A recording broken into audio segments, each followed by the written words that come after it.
Pour la troisième fois en 4 ans, les Espagnols sont appelés à voter ce dimanche pour des élections législatives. Lors de ces législatives, les électeurs vont choisir leurs 350 députés. Un scrutin anticipé voulu par le chef du gouvernement 8 mois après son arrivée au pouvoir.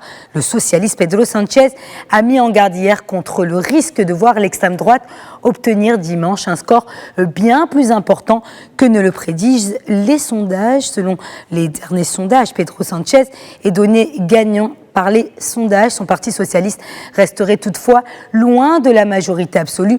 Retour sur les engins de ce scrutin avec Mounira Lourzel.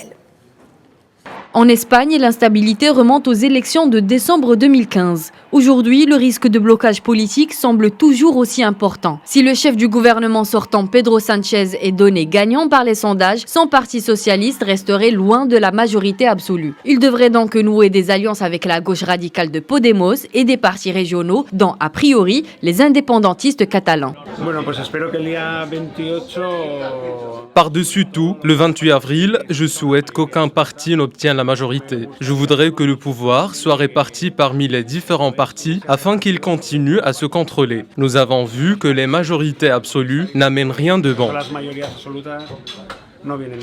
1 an et demi après la tentative de sécession de la Catalogne et le ralentissement de la croissance, la nouveauté de ces élections, c'est l'irruption de l'extrême droite. Le parti populiste Vox, au discours ultranationaliste, est crédité d'environ 30 députés sur 350.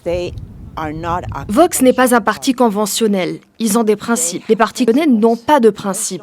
Les soi-disant partis démocratiques tiennent à leurs propres intérêts et non aux principes. De là, tout part. Ils peuvent tout accepter.